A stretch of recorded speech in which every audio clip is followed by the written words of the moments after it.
Hey, Billy D, Cascade Hoops Talk. Hey, we're here in Kansas City. Dimario Jackson. You and I have talked several times on the phone. Really a pleasure to meet you. The guy just got into town, so. Literally. Number one, congratulations. 30-2. You're here in Kansas City. A lot of work still to do, but up to this point, you know, a great season. Congratulations. Just talk about your year. Man, God is good, man. Yeah. I talk about this everywhere I go, but it's about being around the right people. Mm-hmm. Being connected to the right people. Yeah. Having my wife and having Coach Dwayne, who's my head assistant, Coach Alyssa, who's our assistant as well, and our players, man. Mm-hmm.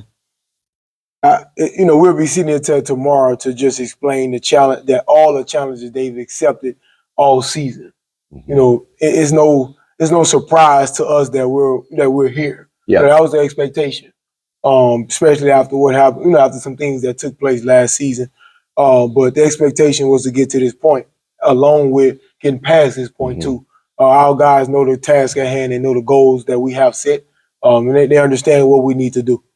I definitely want to talk about the Generals, but first I got to ask you about the Red River Conference. Yes, it was the parity was amazing, and you guys ended up winning it. I'm not going to say fairly easily, but it was still a tough race. Yes, I mean, even Southwest and they were a bit of a surprise. They ended up giving you everything you could take in the conference final. To me, it wasn't a surprise. Well, to me, it was. Yeah. But the conference, let's talk about the conference, how tough it was. And I think, I ain't gonna say I think, I know we have the toughest conference. Some would disagree with that, but I'll go on record saying that we have the toughest conference because we have so many different brands of basketball within our one conference. Yeah, that's a good point. It's so many different styles of play in our conference. Mm-hmm. We have some really good coaches in our conference. We have really good players throughout our conference. Very athletic. You talk about Southwest, who finished 6th in our conference, but it wasn't a surprise to me that they were in the conference tournament championship. Southwest is a really good basketball team. Our conference is to me is the toughest, man, and I don't think we get the respect in the conference that we truly deserve. And I'll go on record saying that. I don't mind saying that. Yeah. I think there's more respect for us to have in the Red River Conference. So let's talk a little bit about the Generals. As I said, 30-2. Yes, sir. You and I talked about this on the phone, but when people think of LSU Alexandria, they think of a couple things. Yeah. They think of cashing that, jamming the ball, and flying around the court, and athleticism and scoring. Yeah. But you and I have talked about this before. You win games by defending. Yes, sir. Talk about that. That's what we do, man. If you come watch us practice here in the next hour or so, that's going to be the whole practice plan, because defense carries. You can offensively on any given night, you can have a really good night, but then it can also be the other way where you can have a really bad night. Mm-hmm. Well, for us, we know on any given night we're going to score enough points to win. Whether that's us going in the 90s or even cracking 100, or that's us having to score in the 60s or the 70s. Mm-hmm. But defense is what wins at this time of the year. It's about the teams that could get the most stops. We pride ourselves on that.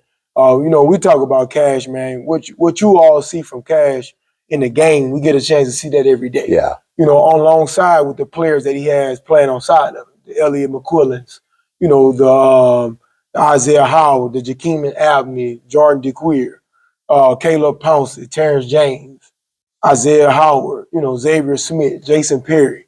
Yeah. Braden Thompson, Keon Jua, Jace Tolliver, Kyrie Haynes, Bryce Journey. Everybody on our roster is guys that can step up and play. Absolutely. And just trying to make sure I ain't leave nobody. No, you got it. Nobody. Yeah. Coach, you say that. I was talking to a friend of mine the other day, and I pull your stats every time you play. And one thing I really noticed, I was telling my friend, I said, at the start of the year, Cash was like 37 points, 19 rebounds, right? Yeah. But it was obvious, at least to me, and maybe I'm wrong.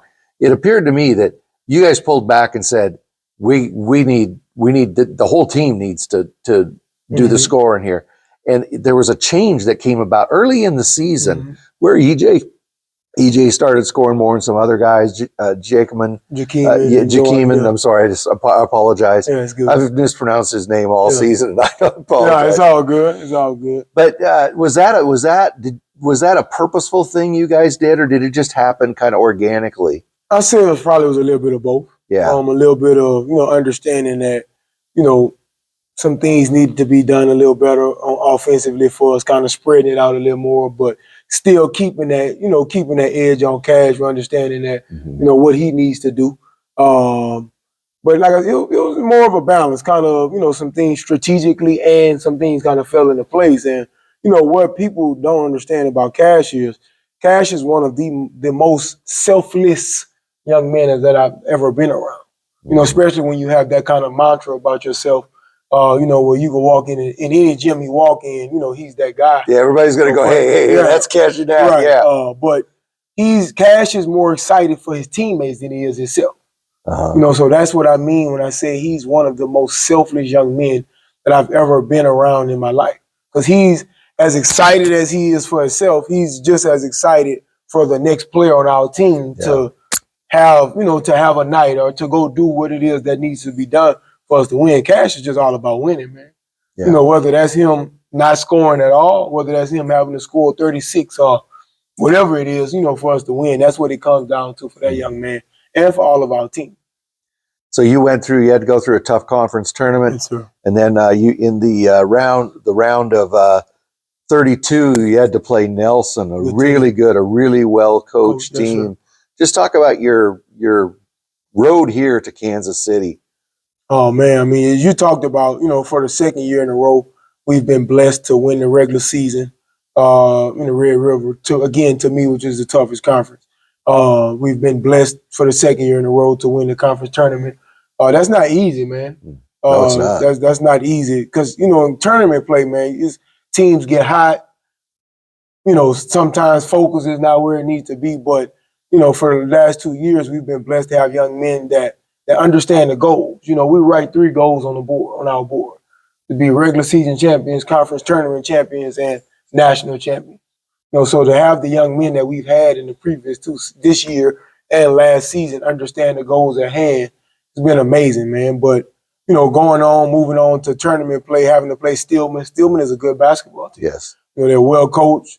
They're very balanced, got good guards that can put pressure on the paint. Got bigs inside that's athletic and can score with their back to the basket.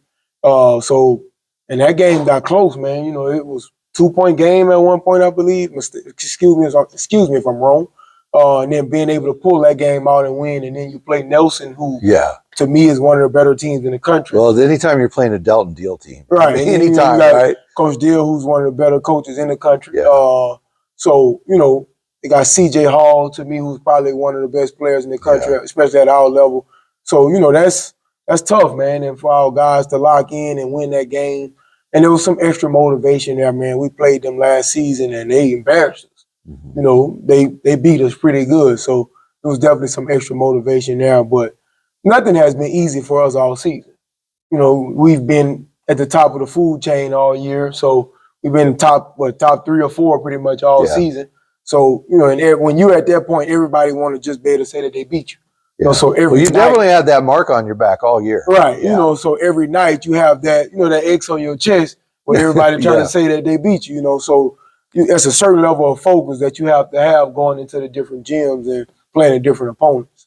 So you come in here to Kansas City, you're going to play a historical NAIA Blue Blood Bethel Pilots, coached by Steve Draven, a great coach, a great program. Have you taken a look at them? Obviously, you have. But when you take a look at them, what do you see? I mean, of course, we played them last year. They was a team that beat us last season, so we know certain tendencies. But I mean, they're a good team, man. Everybody from this point on is a good team. Absolutely. Everybody that's here deserves to be here for whatever that means.